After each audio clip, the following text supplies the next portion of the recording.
할렐루야. 주님의 은혜가 오늘도 여러분 삶 가운데 가득하시기를 주의 이름으로 축원을 드립니다. 자, 사도 바울이요, 유대인들에게 의해서 붙잡혔습니다. 왜냐하면 예루살렘에 들어갔거든요. 3차 선교 여행 끝나고 예루살렘에 들어갔는데 예루살렘에서 눈에 불을 켜고 있는 한 부류를 만나게 하죠. 지난번에 제가 이미 금요일 날 말씀 기억하시는지 모르겠지만 바울이 예루살렘에 들어가 가지고 세 부류를 만나게 됐다 그랬어요. 그래서 그 세 부류를 만났다라는 것은 사도 바울이 또한 우리가 전해야 할 복음의 메시지가 메인 메시지로 세 개의 문장으로 확실하게 정리가 됐다라고 말씀을 드렸습니다. 유대인이다가 예수를 믿게 된 유대 그리스도인들을 먼저 만났고요. 수만 명 있었다라고 야고보 사도가 얘기를 했어요. 그래서 그 사람들이 당신이 율법 아예 지키지 말라고 오해를 하고 있다. 그러니까 그 사람들한테 좀 아니다라고 오해를 잠식시켜주기 위해서 여기 나시린 서원이 마무리가 되어서 이제 7일 동안 정결 예식을 행해야 될 몇 사람이 있으니까 같이 들어가서 네가 그 금액도 지불하면서 우리는 말씀 있어서 율법을 지키지 않는 자가 아니라 다 지키는 자다라는 걸 좀 보여줘라. 누구를 달래기 위한 거였죠? 유대 그리스도인들을 달래기 위한 거였죠. 따라서 여기서 지금 우리가 뭘 얘기하려고 하느냐? 조그마한 어떤 행위나 어떤 근거가 어디 인간에게서 나오는 것이 아니라 오직 믿음으로다. 오직 믿음으로다. 근데 한 부류를 만났습니다. 아주 눈에 불을 켜고 쌍심지를 켜고 잡아먹으려고 아주 덤벼들고 있는 유대인들입니다. 유대인들이야. 정통 유대인들입니다. 사도 바울 그 사람이 이방인들에게도 복음을 전한다 그러고 또 율법에 대해서 지키지 않아도 된다라는 식으로 막 얘기를 하니까 더군다나 이 바리새파 중에 가말리엘 문화생이었던 그가 배신하고 돌아갔다라는 것 때문에 이제 유대인들이 열이 받아가지고 이 바울 죽이려고 하는 것이죠. 그때 이제 사도 바울이 바로 그들에게 이야기하는 겁니다. 아니다. 너희들이 이야기하는 그런 율법이나 어떤 율법, 여러분의 행위, 너희들이 어떤 근거로 인하여 구원을 얻는 게 아니라 구원의 근거는 오직 예수다. 왜냐하면 그들이 예수를 안 믿으니까요. 오직 예수다. 그래서 오직 믿음, 오직 예수, 그 다음에 로마의 군인들을 만나게 됩니다. 군인들의 손에 넘겨지게 되죠. 바로 그 뭐죠? 제국이라는 거대 나라의 통치를 받는 게 아니라 이 나라에 하나님의 나라가 임했으니 오직 하나님의 나라. 예. 평생 가봐야 이제 성경에 뭐 예수 믿고 복 받았다는 얘기나 해야지 와 닿을 수밖에 없는 내용에서 이런 내용들은 참 어떻게 보면 지루할 수도 있고, 뭔 역사 이야기인 것 같이 들릴 때도 있고, 그러나 모르는 만큼 죄송합니다. 무식한 거예요. 하나님의 나라를 이해가 안 되는 거죠. 모르는 거죠. 그거는 몰라도 돼가 아닙니다. 모르면 위험해지기 때문에 말씀을 드리는 거예요. 그래서 오직 믿음, 오직 예수, 오직 하나님의 나라를 선포합니다. 그리고 바울이 그 혈안이 되어 있는 유대인들에게서 조금만 내버려두면 이제 막 금방 죽을 상황입니다. 그래서 로마의 군인들에게도 넘겨집니다. 자, 여러분 이제 보시면 아시겠지만 이게 새벽마다 제가 말씀을 전한 건데 이건 하나의 의미 있는 일종의 의미 있는 순서입니다. 유대인들에게 붙잡히면 찢겨서 죽일 위기에 있었던 사도 바울이 로마의 군인들에게로 넘어갑니다. 이건 뭘 얘기하는 거냐면 앞으로 사도 바울이 유대 땅에서 이방 지역 지금까지도 그래 왔습니다. 앞으로도 이 사도 바울의 역할은 뭐냐면 이방인들에게 가서 복음을 전하는 자로서 로마 군인들의 손에 들어가야 로마의 핵심, 그 당시 제국의 핵심인 어디로 들어갈 수 있다는 거죠? 로마로 들어가게 된다는 걸 얘기해요. 그래서 실제로 로마로 들어가서 복음을 전할 수 있게 되고 거기서 성경도 써서 보내는 귀한 역할과 그 사역을 감당하게 된 게 바로 이방인의 손에 넘겨졌기 때문이에요. 그래서 사도 바울은 이방인의 사도라고 이야기를 합니다. 그게 의미예요.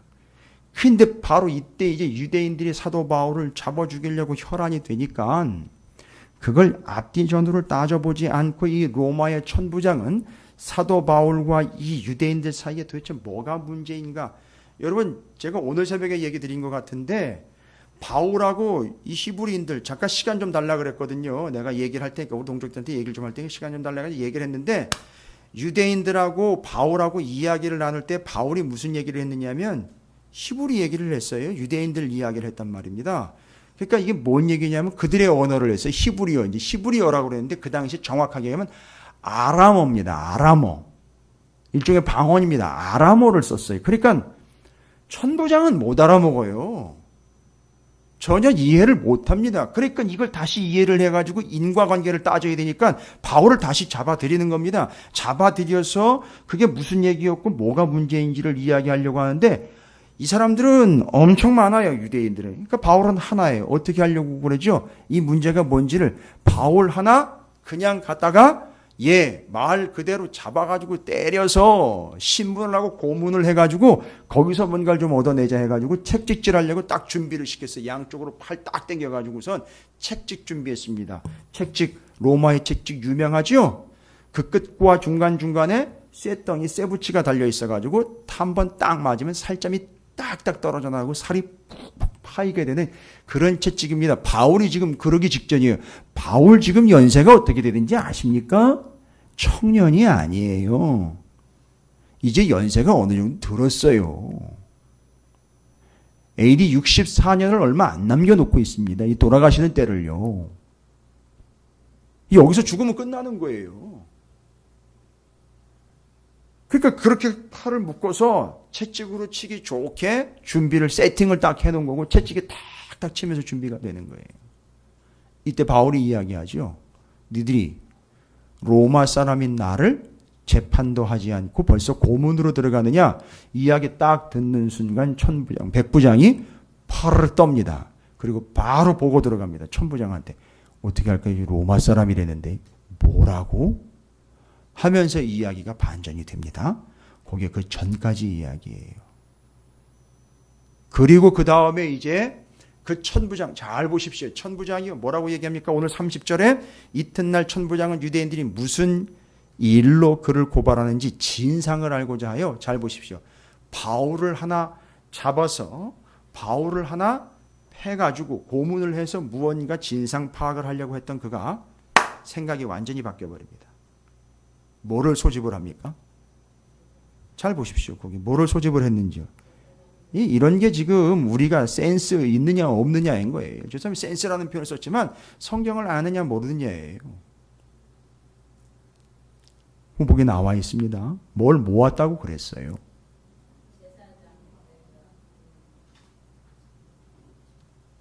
온 공회로 모았다고 그랬습니다. 공회는 71명입니다. 유대인들의 종교 지도자이고 바리새인들이 거기 들어있고 사두개인들이 들어가고 장로들이 들어가 있어요. 그 안에요. 70명을 누가 모았다 그랬습니까? 예? 백부장은 그런 권한은 없어요. 분명히 나와요. 천부장은 이튿날 천부장은 이라는 겁니다. 천부장이요. 여러분 공회는 자기들 스스로도 모일 수 있지만 공회원들이 모이자 그래서 잘 보십시오. 로마의 천부장이 모았어요. 그 천부장이 모이라 그러니까 공회원들이 싹 모였어요. 이게 뭘 이야기하는 걸까요? 도대체 뭐 이런 거 그냥 보면서 그냥 대충 쑥 넘어가는데, 예? 그럼 뭘 여기서 우리가 확인을 해야 될까요? 그냥 대충 넘어가지 말고요. 여러분 지금 몇 번째인지 아십니까? 이 공회가 성경에 기록된 것만 5번째예요. 이미 성경에 다 나와 있습니다. 공회로 모였다. 이제 5번째 공식적으로 기록되어 있는 공회 횟수의 5번째예요. 머리 가서 아는 척 하시라는 게 아니라 좀 제대로 전하시고 그 내용이 무엇인지 공회가 뭘 하는지 그리고 거기서 교회와 그 공회는 어떤 관계. 이건 공회. 교회도 회의로 모였잖아요. 그렇죠. 교회도 회의를 모였습니다. 사도행전 15장 우리 이미 지나왔지만 공회는 이렇게 71명이 모여가지고 자기들끼리 뭘 결정하거나 뭔가 몰아가야 될 일이 있으면 자기들끼리 다 여기서 짜기도 하고요. 여기서 사람을 매수해가지고 거짓 증거하기도 합니다. 이 공회에서요. 이게 그 짓거리 한 거예요. 이 공회가. 그런데 교회도 회의를 모입니다. 예루살렘 종교회의를 모였었어요. 그럼 여러분 그런 것 좀 비교를 해야 되지 않을까요? 그럼 공회와 생긴 지 얼마 안 됐지만 첫 번째 모였지만 종교회의요. 교회회의야. 수준의 차이 같은 거. 그들이 모여가지고 뭘 의논했나 뭐 이런 것 좀 이제 우리가 신앙생활 몇십 년이고 성경을 몇 번씩 읽어가면 이런 것 좀 보면서 비교 좀 해야 되지 않을까요? 그럼 우리 교회 안에도요 공회와 같은 존재들이 있고요. 예루살렘 회의와 같은 존재들이 있어요. 맨날 모여가지고 그런 거 하고 있고요. 또 맨날 모여가지고 또 그런 거 하고 있는 거 있어요. 자기네들끼리는 친교라고 친분이라고 코이노니아를 외치고 있으나 코이노니아가 아니라 이게 공회예요. 자기네들끼리 세력 형성을 위한 공회. 수두룩합니다. 교회 덩어리 하나가 공회가 된 데가 있고요. 그 교회 안에 몇 개의 공회가 모여있는 데가 있어요. 수두룩합니다. 어디든 장로님 중심으로 모이고 어디는 권사 중심으로 모이고 어디는 뭐 중심으로 모이고 어디는 돈 많은 사람 중심으로 어디는 국회의원 중심으로 모이고요. 이런 것들이 있어요. 공회. 교회 안에 공회가 있어요. 자, 그럼 여러분 이 차이를 알아야 될 거 아닙니까? 이 차이를 알아야 되죠. 공회와 이 종교회의요. 예루살렘 종교회의인 이 교회 회의 이 차이들을 좀 이해하려면요. 공회라는 게 뭔지를 이해할 수 있어야 되지 않겠습니까? 그런데 그걸 천부장이 모았어요. 천부장이 이게 인원은 한 1000명이라 그러지만 뭐 대략 집대 이야기를 한번 들어보면 한 600명 약간 넘게끔 아마 군대를 이렇게 거느렸던 사람 같아요. 그래서 천부장은 예루살렘에 있고요. 총독은요. 다른 동네에 있어 예루살렘이 아니고. 왜냐하면 민감하기 때문에. 유대인들이 하도 민감하게 굴어가지고 로마가 너무 이렇게 압박하고 쬐어버리면 유대인들이 튀어버린다고. 조금 덜 소위 말하면 유화 정책을 핀다고 총독은 이 당시에 총독은 벨릭스입니다. 저쪽 해안가에 가이사라에 가 있어요. 가이사라 쪽에 가 있습니다. 지금 아직 바울이 가이사라인 총독한테 가기 전에 잘 보세요. 나 로마 사람이야. 나 로마의 황제한테 재판받게 해줘. 이러면 끝나는 거예요. 로마 시민은요. 로마 시민이 어떤 사람인지 아십니까? 로마 시민 투표권을 가지고 있어요. 참정권을 가지고 있습니다. 더 중요한 건 뭐냐 아십니까? 재산 소유권을 가지고 있어요. 로마 시민은. 그러니까 로마 시민이 아니면 재산의 소유권을 가지고 있는 게 아니라 자기가 거기에 소유가 되는 존재가 되는 거예요. 로마 시민 외에 다른 게 다 로마 시민한테 소유가 되는 거예요. 이게 이제 신분의 역전이겠죠. 그 다음에 군인이 될 수 있는 권리가 있습니다. 보십시오. 투표권, 참정권, 재산 소유권, 군인이 될 권리를 가지게 되는 게 로마 시민이에요. 이게 군인입니다. 이게 로마의 시민의 권한이에요. 그 다음에 두 번째는요. 로마에 충성하는 외국인에게도 시민권을 줍니다. 용병들에게도 줘요. 그런데 여러분 천부장하고 바울이 이야기 나눈 거 잠깐 나왔죠. 네가 로마 시민이야? 난 돈을 많이 주고 시민권을 샀는데 바울이 그냥 한마디로 그냥 쭉 정리하죠. 난 나면서부터야. 끝나버렸어요. 깔끔하게 나면서부터. 여러분 나왔을 때 로마 시민이 아니면 참 복잡하죠. 로마 시민 되기가. 전쟁에 나가서 큰 공을 세우지 않으면 안 되고요. 큰 돈을 들이지 않으면 안 되는 게 로마 시민권이었어요. 이 당시. 그런데도 그 로마 시민이 되기를 그렇게 원했어요. 그 다음에 로마 시민권 여성한테는 주지를 않았어요. 여성한테. 죄송합니다. 여기 여성분들이 더 많으신데 여성한테는 주질 않았어요. 시민권이라는 공식적인 권한은 여성한테 주질 않았어요. 그다음에 재판이 없이 공식적인 재판 없이 고문하거나 책찍질할 수 없습니다. 여러분 공식적인 문건에 법률 문건에 책찍질이라는 단어가 아예 들어가 있어요. 이 책찍질 자체가 얼마나 큰 형벌인지 십자가형과 함께 책찍질이라는 게 공식 형벌로 들어가 있다고요. 그래서 바울이 지금 천부장이 이게 무슨 일인가를 확인하려고 책찍질하려고 그랬다지 않습니까? 그러니까 이게 재판도 안 하고 책찍질로 바로 들어가 버린 거예요. 그래서 그걸 문제 삼은 거예요. 바울이. 감정적으로 대든 게 아니라 이미 로마 시민이기 때문에 이렇게 시민 법을 알고 있다는 얘기죠. 얘기를 한 거예요. 그리고 모든 로마 시민은 제1시민인 누구한테요? 제1시민 황제한테 재판을 청구할 수 있는 권한이 있어요. 이게 로마 시민권이에요. 그 천부장이요. 그렇게 해서 사서 자기는 로마 시민이 된 거죠. 그리고 나면서부터 로마 시민인 바울 때문에 지금 온 관심과 신경이 집중돼 있어요. 이 사람이 이게 어떻게 되면 큰일 나는 거예요. 자기 자리가 위태위태한 거예요. 왜냐하면 로마 시민 하나 제대로 지켜내지 못하면 자기가 자기 역할을 못한 게 되기 때문에 치안 담당자로서 옷 벗어야 되는 거예요.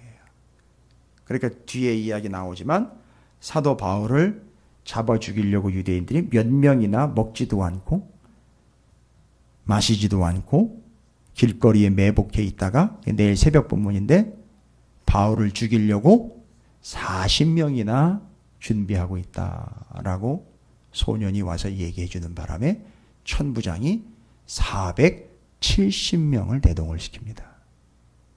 보병, 창병, 기병 270명 해가지고 470명이에요. 하나 때문에 470명이 동원이 되는 거예요. 천부장 자기가 데리고 있는 군인들 거의 다 동원하는 거예요. 누구한테로 보내기 위해서? 가이사라에 있는 총독한테 보내기 위해서 470명, 나머지 인원 최소한으로 여기 남겨놓고 문제가 없을 정도로만 남겨놓고 반 이상을 470명을 바울을 옮겨가는데 다 투입을 시킨 거예요. 그런데 그 천부장이 공회 소집을 명합니다. 꼼짝없이 공회가 모입니다. 71명이요. 그 잘난 공회원들이 그러니까 지금 뭘 얘기하려고 하는 거예요? 로마의 시민이라는 게 얼마나 큰 권한을 가지고 있는지 좀 알기 바랍니다. 그리고 왜 이걸 알아야 됩니까, 목사님? 바울은 그 대단한 로마 시민권을 남발하지 않았어요. 휘두르지 않았어요. 원래 그는 그 로마의 시민권도 배설물처럼 여겼습니다. 그랬더니 하나님은 그 로마의 시민권을 필요할 때마다 적절하게 쓸 수 있게 아주 효과적으로 사용 기회와 사용처를 주셨어요. 바울은 어떤 믿음의 고백을 가지고 있습니까? 이 땅에 잠시 있다가 없어질 것을 집중하는 사람이 아니라 영원한 하나님의 것을 늘 염두에 뒀던 사람입니다. 그랬더니 하나님이요, 이 땅의 배설물처럼 여겨지는 것들을 아주 잘 활용을 해서 바울을 그때그때마다 건져내시는데 기가 막히고 놀랍습니다. 여러분, 성경 사도행전 3차 선교여행, 아니요, 그 이전 다시 한번 천천히 차분히 읽어보십시오. 도저히 바울이 손댈 수 없는 일들이 막 일어났는데 살펴보면 살펴볼수록 놀라운 일이 아닐 수 없어요. 내일 새벽 얘기지만 한 꼬맹이 하나가 와가지고요, 바울한테 이런 얘기를 해요. 그냥 지나가는 얘기처럼 자기가 들었다는 거예요. 여러분, 심각하게 보고서를 작성을 해가지고 1, 2, 3, 4 이렇게 6하 원칙에 의해가지고 지금 보도하거나 보고하는 게 아니고, 거기 본문에 보면 친족으로 나와 있어요, 애가. 그죠? 와가지고 바울한테 뭐라 그러느냐? 바울을 죽이기까지, 잡아 죽이기까지 먹지도 마시지도 않고 바울을 죽이려고 결사한 결사대 40명이 길에 매복하고 있다가 공회에서 천부장한테 사도 바울을 다시 신문할 일이 있으니 당신의 그 감옥에서 우리 공회로 좀 다시 보내주십시오 라고 이렇게 계략을 꾸미면 길가에 40명이 매복해 있다가 어떻게 하겠다는 얘기죠? 덮치겠다는 얘기죠. 덮치겠다는 얘기는요, 바울을 죽이겠다는 얘기고, 생각해 보세요. 이거 내일 새벽에 얘기를 해야 되는데, 그럼 바울 혼자 가라고 그러겠습니까? 군인들이 붙겠지요. 로마의 군인들이. 그럼 뭔 얘기입니까? 이 얘기는 로마의 군인들하고 맞짱 뜨겠다는 얘기입니다. 그렇게 하서라도 누구를 죽여버리겠다? 바울을 죽여버리겠다는 얘기예요. 여러분, 이건 보통 얘기가 아닙니다. 그냥 이렇게 설렁설렁 넘어갈 얘기가 아니에요. 그러니까 유대인들이요, 아이의 혈안이 돼 있는 거예요. 바울 틈만 나면 죽이는 거예요. 하여튼 머리카락만 보여도 어떻게 해서든지 죽여버리겠다는 얘기입니다. 무섭습니다. 가끔 교회 안에서 그런 모습이 보여. 이거 틈만 나면 죽여버리겠다고 하죠. 예? 사람 하나 잡아 죽이는 건 유도 아닙니다. 사람 하나 매장시키는 건 유도 아니에요. 잡아 죽이겠다는 거, 틈만 나면, 기회만 나면 죽여버리겠다는 얘기죠. 여러분, 그럼 제일 안전한 데가 어딜까요? 제일 안전한 데가 어딜까요? 이런 상황입니다, 여러분. 발만 내디면 발목이라도 잘라버려요. 여러분, 우습게 보지 마십시오. 이게 덤벙덤벙 넘어갈 일이 아닙니다. 내 일이 아니라고. 내가 겪어보지 않았다. 아니, 우리 가운데는 이거 겪어본 사람이 없어요, 이런 거. 아니, 누가 조금 어렵게 하고 괴롭힌다고 그거 가지고 바울이 겪었던 고통과 자기 고통을 비교를 해가면서 내가 이런 고통 가운데서 신앙생활을 하고 있다고. 여러분, 그거 비교하지 마세요, 함부로. 조금만 틈나면 그냥 바로 죽여버립니다. 제일 안전한 데가 어딜까요? 예? 제일 안전한 데가, 맞습니다, 원사님, 맞아요. 로마의 천부장이 지키는 차가운 바닥이지만 그 바위 깎아가지고 그 안에다가 안전하게 넣어놓는 게 제일 안전한 거예요. 근데 우리는 뭐라고 얘기합니까? 아, 왜 나를 하나님을 열심히 믿는데 예수를 전하는데 이런 감옥에다가 처박아 놨냐고. 우리 맨날 불평불만해요. 거기가 제일 안전한데요. 잘 보시죠. 바울이 한마디 불평 원망하면서 토를 단 적이 있던가요? 아니요. 선교 여행 일정 보십시오. 어디 가서 무슨 일을 당하든지 한마디 토단 적이 없어요. 한마디 원망하며 불평한 적이 없습니다. 먹는 건 왜 이래? 잠자리는 왜 이래? 나는 내가 왜 여기 들어와 있어야 돼? 아, 내가 왜 이런 걸 겪어야 돼? 아, 왜 내가 이런 걸 당해야 돼? 아, 내가 한결반대? 아니요, 절대 바울은 그렇지 않습니다. 왜일까요? 거기가 제일 안전한 것을 알기 때문에 하나님이 제일 안전한 곳에다가 데려다 놓은 거예요. 이런 믿음도 없으면서 어떻게 상황을 판단합니까? 그런데 거기서 나오면 공회로 옮겨가는 순간 덮쳐가지고 죽여버리겠다는 얘기예요. 그런데 그걸 누가 들었느냐? 바울의 조카가 들은 게 아니에요. 바울의 친척이 들은 게, 그 꼬마애가 직접 들은 게 아닙니다. 생각을 해보십시오. 걔가 뭐라고 직접 들었겠습니까? 누군가 그걸 얼핏 지나가면서 들었는데, 얼핏 지나가면서 들은 이야기를 얼핏 이 아이가 또 들은 거예요. 그리고 그걸 바울에게 이야기하고 그게 천부장에 들어간 거예요. 여러분, 이런 과정이 이해가 되십니까? 이런 기가 막힌 과정이 이해가 되십니까? 이런 놀라운, 이게 반말, 쥐가 듣고 낱말, 새가 듣는 이야기의 개념이 아니에요. 우리 속담 얘기가 아닙니다. 이런 기가 막힌 이 섭리와 이 기가 막힌 하나님의 간섭하심이 그 꼬맹이 하나가 쪼르르 와가지고 바울한테 그런 얘기를 해요. 결국 그것이 천부장의 귀로 들어갑니다. 그리고 결국 470명이 붙어서 바울 하나를 가이사라로 호송해 갑니다. 죽지 않고요. 여러분에게는 그런 믿음이 있습니까? 하나님이 그 하나를 위하여 얼마나 노심초사하시면서 하나님이 그 하나를 위하여, 아니 그 꼬맹이가 언제 그걸 지나가다가 들은 거예요. 지나가다가, 아니 시장 바닥에서 들었는지 남의 집에 지 친구 집에 놀러 갔다가 그냥 살짝 하는 얘기를 들었는지 모르는지 어떻게 들었는지 들었어요. 그게 저 위에 지도자들이요, 71명의 지도자들 사이에서 이게 나온 건데 그게 나와들 소문도 빨리 퍼졌겠죠. 엄청 빨리 퍼진 거예요. 그리고 그게 그 작은 아이의 귀까지 들어갔고 그게 여기까지 연결이 되고 천부장이 그걸 들은 거예요. 거기에 대한 대응을 한 겁니다. 여러분, 하나님의 사람을 대하는 방식이 이런 겁니다. 우리가 알지 못하는, 감히 상상하지 못하는 이런 방식으로 하나님이 바울을 감싸 안고 있고 철저하게 온 구석구석 땀방울 하나하나까지도 세밀하게 살피고 있는 이런 역사들을 좀 믿으셨으면 좋겠어요. 그게 남의 얘기가 아니라 나를 바라보고 계시는 하나님의 나를 향한 처치와 방법이라는 사실을 좀 믿어주셨으면 좋겠어요. 제발이지 성경의 이야기가 믿거나 말거나가 되지 않았으면 좋겠습니다. 사도 바울은 이걸 믿었어요. 그리고 알았습니다. 자, 이렇게 해서 공회에 모이게 됩니다.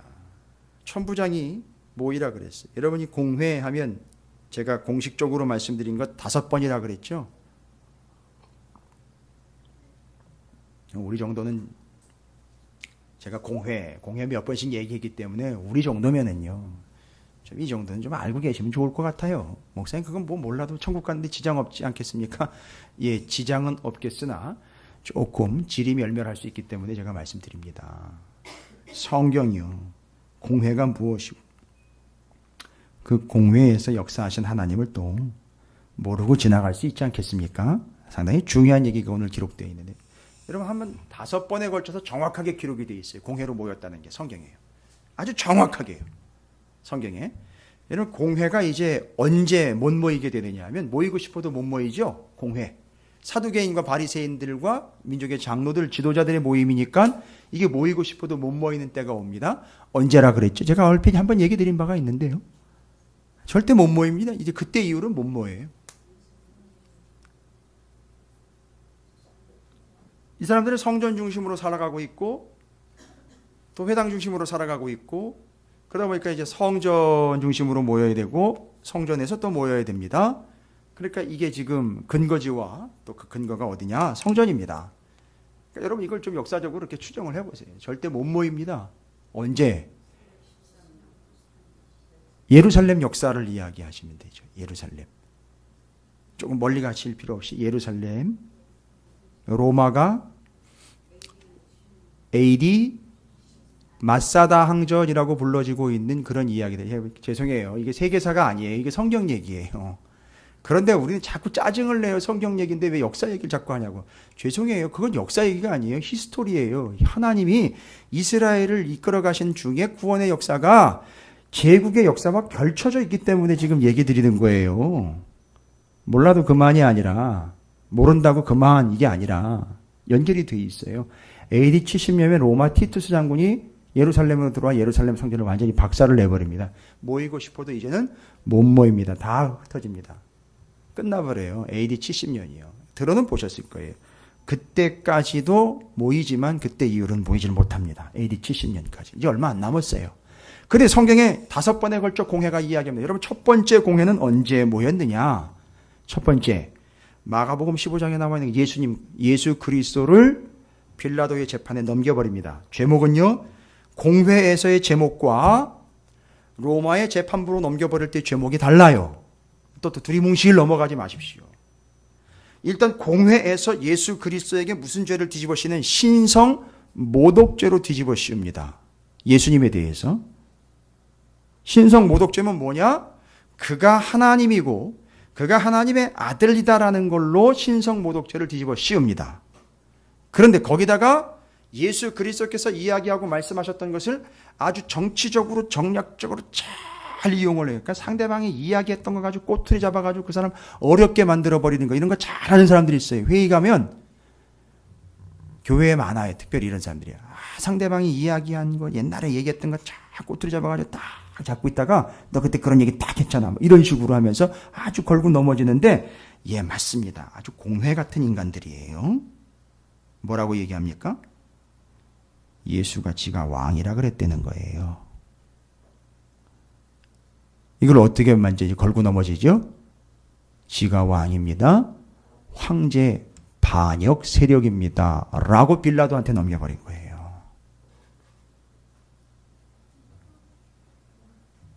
죄송합니다. 우리는 그런 능력도 없어요. 그렇게 해가지고 정치판에다가 이렇게 싹 넘겨버리는 그런 수준도 없어요. 안 돼요. 이 사람들 상당한 수준입니다. 이게 경지에 올랐어요. 신성 모독죄를 결정한 후에 빌라도의 재판정에다가 로마의 반란 죄목으로 기소를 해버립니다. 그래가지고 빌라도에게 넘겨져서 십자가에 처형당하게 만들어버려요. 이게 첫 번째 예루살렘 공의회 얘기예요. 기억 좀 해놓으세요. 이 정도는요. 왜 기억을 해야 되는지 제가 결론적으로 말씀드릴게요. 조금 있다가 5번 다 이야기 드리고요. 두 번째는요, 2차 산헤드린 공회는요, 제자들을 불러 모읍니다. 사도행전 4장에 보면 제자들을 싹 불러 모아요. 왜 불러 모았느냐? 기분 나쁜 거거든요. 제자들이 자꾸 복음 전하는 거 보니까 꼬라지가 아주 영 마음에 안 드는 거예요. 공회에서 자꾸 복음 전하면서 예수를 믿는 사람들이 늘어나니까 못마땅한 겁니다. 위협합니다. 야, 그따위로 하지 마. 사도행전 4장 17, 18절 보시기 바랍니다. 기억해 놓으세요. 예수님과 빌라도 이야기는 제1차 공회로 얘기를 드렸습니다. 사도행전 4장 17, 18절에 이렇게 나와 있습니다. 이것이 민간에 더 퍼지지 못하게 그들을 위협하여 이후에는 이 이름으로 아무에게도 말하지 말게 하자 하고 그들을 불러 경고하여 도무지 예수의 이름으로 말하지도 말고 가르치도 말라 하니 베드로와 요한이 대답하여 이르되 하나님 앞에서 너희 말을 듣는 것이 하나님의 말씀을 듣는 것보다 옳은가 판단하라. 우리는 보고 들은 것을 말하지 아니할 수 없다 하니. 이게 언제적 얘기냐? 2차 예루살렘 공의회에서 했던 얘기예요. 어떻게 했다고요? 제자들 불러가지고 예수의 이름으로는 전하지도 말고 전파하지도 말라라고. 2차 산헤드린 공회에서 요걸 위협을 가하여 제자들에게 명확하게 선포한 겁니다. 2차라고요. 2차. 3차 또입니다. 여러분 3차 때는 기억하실 거예요. 사도행전 5장 40절부터 41절에 여기 누가 등장하느냐 하면 제자들을 처벌하려고 하는데 위기의 상황에 가말리엘이 등장을 합니다. 바로 사도 바울의 스승인 가말리엘이 등장을 하여 야 함부로 대하지 말아라. 이게 하나님의 뜻일지 아닐지 너희가 어찌 아느냐. 함부로 손대지 말아라 하고 채찍질이라는 처벌로 끝나버려요. 기억하십시오. 내버려뒀으면 다 죽었습니다. 이 제자들이요. 왜요? 산헤드린 공회는요. 맞습니다. 정치적인 아닌 종교적 재판권으로 종교의 의미, 종교의 죄목으로 죽일 수 있는 권한이 있습니다. 3차, 4차는요. 잘 기억하십시오. 4차 잘 아시잖아요. 바로 스데반이 4차 산헤드린 공회 때 돌에 맞아 직결 심판으로 넘어갑니다. 그리고 5차 바울이 잡힌 거예요. 그러면요. 지금 바울은 누구처럼 서 있는 거냐면 1차서부터 4차까지 쫙 적용하십시오. 바울은 지금 그 모든 사람들 다 한꺼번에 싸잡아가지고 그들처럼 서 있는 거예요. 아니면 그들이 다 합쳐져서 바울이 혼자 서 있는 거일 수도 있어요. 이 말을 이해하시기 바랍니다. 바울이 이걸 모를까요? 1차 산헤드린 공회 때 예수가 빌라도에 넘겨져 죽었어요. 2차 때 제자들을 위협했습니다. 3차 때 가말리엘 때문에 겨우 살아났으면 채찍에 맞아가지고 제자들이 엄청난 위협을 받았습니다. 4차 때 스데반을 죽일 때 자기가 거기 있었어요. 그리고 5차 때 자기가 여기 서 있어요. 자기가 섰을 때 어떤 생각을 했을까요? 나도 여기서 죽을 수도 있겠구나. 그러나 그게 걱정일까요? 염려일까요? 아니요. 자기가 예수처럼 스데반처럼 죽을 것이고 혹시 하나님이 기회를 주시면 나는 제자들처럼 여기서 채찍에 맞느냐 하더라도 주의 복음을 나아가 전할 수밖에 없는 생명을 살아가야 되겠다라는 그런 결단과 다짐이 있었겠죠. 이게 산헤드린 공회예요. 그럼 우리가 여기서 봐야 될 게 뭡니까? 산헤드린 공회에서 바울은 목숨을 구걸하지 않았습니다. 바울이 뭘 전했습니까? 내가 왜 여기 잡혀 있느냐? 잘 보십시오. 그래서 1차부터 4차까지를 정확하게 제가 짚어드린 이유예요. 너희들이 제1차 때 잡아 신성 모독이라는 죄목을 씌워가지고 빌라도한테 넘겨버린 그 예수 그리스도의 부활 때문에 내가 여기 서 있다라고 쫙 이야기를 해버리니까 거기 공회원들이요 다 그때 그 짓 했던 인간들이잖아요. 그죠? 안 그렇습니까? 아니 예수를 잡아 죽인 자들 아닙니까? 근데 그 예수가 어떻게 됐다는 걸 선포하는 겁니까? 산헤드린 공회에서 부활하셨다라는 얘기를 탁 던져버리니까 왜 사도 바울이 부활이라는 카드를 꺼냈을까요? 물론 1차 산헤드린 공회에 예수 그리스도께서 그렇게 해서 돌아가셨지만 그때를 떠올리면서 그들이 빼도 박지 못하게 변명거리 없도록 그냥 선포를 딱 해버렸지만 바로 이거예요. 사도 바울이 산헤드린 공회에 딱 모인 걸 보니까 여기서 나갈 방법이 없어요, 여러분. 이 사람들이 지금 뭐 하려고요? 자기 죽이려고 작정을 하고 있는데 어떻게 나갈 수 있는 방법이 없어요. 근데 바울의 눈에 들어왔다 그랬어요. 이 산헤드린 공회. 특징이 뭐니까? 한쪽 반은 사두개인, 한쪽 반은 바리새인이에요. 거짓말하는 게 아니죠. 살려고 모면하는 게 아니죠. 산헤드린 공회 1차에 당신들이 죽였던 예수는 바로 그렇게 죽였으나 그는 다시 살아나셨습니다. 부활하셨습니다. 이 이야기를 누가 들었느냐? 바리새인들이. 근데 이 바리새인들은요. 부활과 영적인 것들, 영적인 천사, 사후 세계를 믿었는데 여러분 부활에 대한 증거가 없어요. 왜냐하면 바리새인들은 예수 그리스도를 확실하게 인정을 하면 부활의 증거인 첫 열매가 예수가 되잖아요. 근데 예수를 인정하지 않았기 때문에 이 사람들은 부활에 대해서 어떻게 이해를 하느냐? 다시 살아난다라는 개념으로 이해를 하는 게 아니라 영원히 살아간다라는 걸 두리뭉실로 부활이라는 개념을 영생이라는 개념과 뒤섞어가지고 어영부영 이해하고 있는 거예요. 대충. 근데 어쨌든 바울이 뭐를 얘기해버렸죠? 부활을 얘기해 보니까 바리새인들이 눈빛이 달라지는 거예요. 저거 건드리면 안 되겠네? 뭐예요? 누구 편이라는 거죠? 우리 편이라는 거예요. 우리랑 생각이 똑같네. 우리랑 말이 똑같네. 웬걸요? 그 자리에서 바리새인과 그 사두개인들이 난리가 났어요. 난리가 났어. 이게 지금 본문에 여러분들이 지금 보시고 계시는 그 본문에 바리새인과 사두개인들이 본인들 사이에서 다툼이 일어나가지고 싸움이 일어나는 현상들을 지금 여기다 기록을 해놨어요. 놀랍습니다. 쫙 갈라져 버린 거예요. 거기서 뭘 선포했느냐? 예수 그리스도의 부활을 선포했습니다. 자기 입장을 선포한 게 아니라 복음을 선포합니다. 완벽한 복음을 전합니다. 와. 자기가 왜 여기 붙잡혀 왔죠? 복음 전하다가 붙잡혀 왔는데 거기서도 뭐를 하고 있어요? 여전히 복음을 전하고 있어요. 그러다가 또 살아납니다. 이건 뭘 찬물 더울물도 아니고 또 떨어졌다가 또 올라갔다 떨어졌다 올라갔다 뭐 이렇게 반복하는 것도 아니고 냉탕 온탕을 들락날락하는 개념도 아닌데 잘 보십시오. 이유가 된 게 해결책이 되드리는 거예요. 예? 기억하십시오. 이유가 된 게 해결책이 되더라고요. 잡혀온 이유가 된 게 해결책이라는 거예요. 핍박받는 이유가 되는 게 해결책이 되더라는 거예요.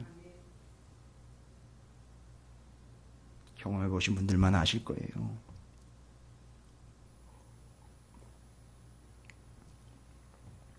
목숨 걸고 전하는 이유가 됐던 그것이 목숨을 살려내는 근거가 되더라는 거예요. 그것 전하면 목숨 잃을 것 같았는데 결론은 그것 때문에 살더라는 거예요. 그게 뭐라고요? 복음입니다. 우리는 그냥 대충 목숨 붙어 있을 때 여유 있을 때 전해놓는 게 복음이거니 생각을 했는데 목숨 걸고 목숨 다하여 전하면 목숨이 다할 것 같고 목숨이 끊어질 것 같지만 아니요. 그것 때문에 목숨이 살더라는 거예요. 그게 복음입니다.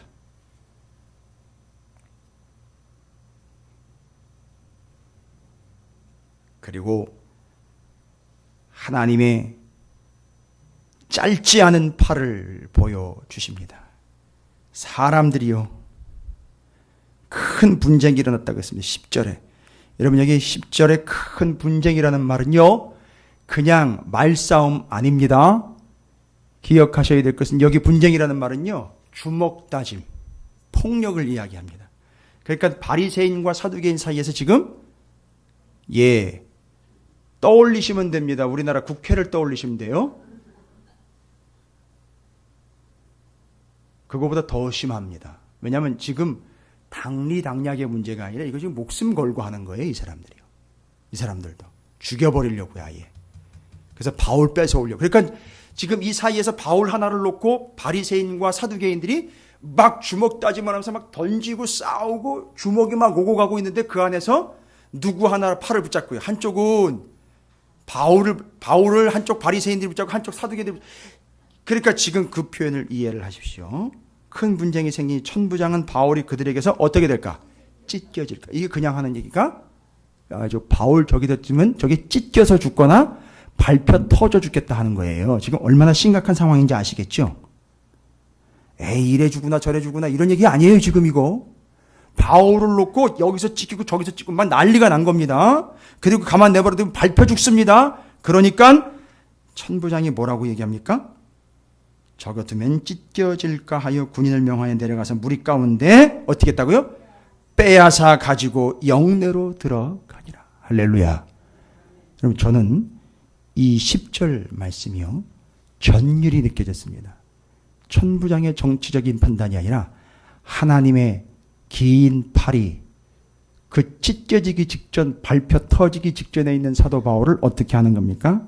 결코 짧지 않은 하나님의 팔이 쑥 들어가서 그들로부터 어디로부터요? 사두개 바리새 그 정치판으로부터 그 위협으로부터 어떻게 해왔다? 빼앗아 왔다라고 나와 있어요. 빼앗아 왔다. 이게 이해가 돼야 11절이 연결이 되는 거예요. 그래서 11절이 그 뒤로 바로 따라 들어와 있는 구절입니다.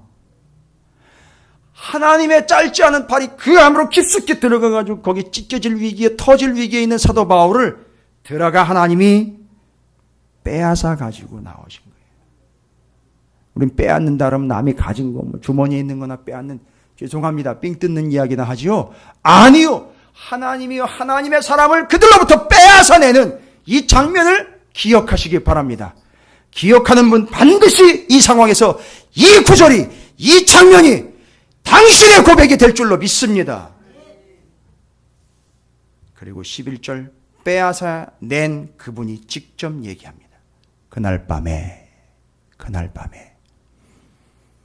주께서 바울 곁에 서서 이르시되, 그러면 그날 밤에만 바울 곁에 서서 이르시는 겁니까? 아니요. 바로 그때 찢겨지고 터져 죽기 직전일 때 그의 곁에 하나님이 서서 그를 어떻게 오신 겁니까? 빼내 오신 거예요. 그리고 다시 이야기하십니다. 담대하라. 내가 예루살렘에서 나의 일을 증언한 것 같이, 어떻게 했습니까? 좀 전에 공회에서 어떻게 했습니까? 예수 그리스도의 부활을 있는 그대로 전했기 때문에 그것 그대로 어디로요? 로마에서도 증언하여야 하리라 하시니라. 할렐루야.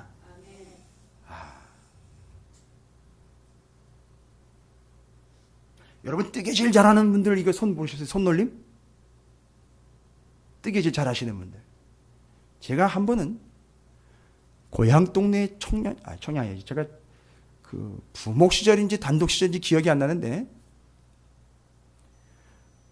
고향집을 방문을 했다가 고향의 전통시장인, 중앙시장이라고 불러요. 뭐든지 어디에 다 중앙시장이 있어요. 그 중앙시장을 가는데 중앙시장에 그 뜨개질 그 실을 파는 그 가게들이 쭉, 거기에 대부분 그 안에 보면 그 뜨개질 기술자분들이 앉아 계세요.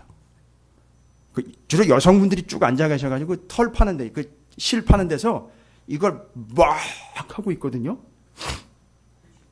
예. 제가 한 가게, 오른쪽에 있는, 진짜 지금도 기억해, 오른쪽에 있는 한 가게를 지나치다가 뜨개질을 막 정신없이 하는 거예요. 막 저게 뭐 뜨개질이야 지금? 실 풀르는 거야? 아니면 실을 자르는 거야? 막 이러면 두 개 가지고 막 이러는데 흉내도 못 내겠어요. 엄청 잘 짜시더라고요. 막. 제가 순간 그 현란한 손놀림에 막 매료가 돼가지고, 우와, 어떻게 저렇게 하나 막 보고 있었는데, 금방 막 이렇게 만들어지는 게 보여요. 그래서 제가 길을 가다가 한참 봤어요. 엄청난 기술에. 기술, 야, 저 누구지 하면서 봤는데 저희 외숙모님이시더라고요. 그래서 제가 시장에서 외숙모님을 그때 봤어요. 거기서 그 뜨개질을 막 하시는데, 누군가한테 봤더니 외숙모예요.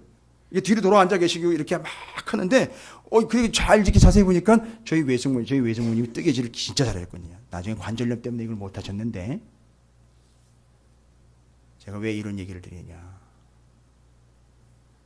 하나님의 손길이 마치 그와 같이 막 분주하게 정확하게 한 코 한 코 이 차이 없이 오차 없이 정확하게 끼워 맞춰가지고 풀었다가 넣었다가 풀었다가 넣었다가 끼웠다 뺐다 했다, 이걸 다 해가지고 바울이 거기서 터지지 않고 찌릿찌릿 빼냈다가 넣었다가 옮겼다가 붙잡았다가 나갔다가 들어왔다가 올라갔다 내려갔다 하는 것을, 이게 바로 제가 여러분에게 오늘 말씀드리고 싶은 내용이에요. 내일 새벽에도 똑같아요.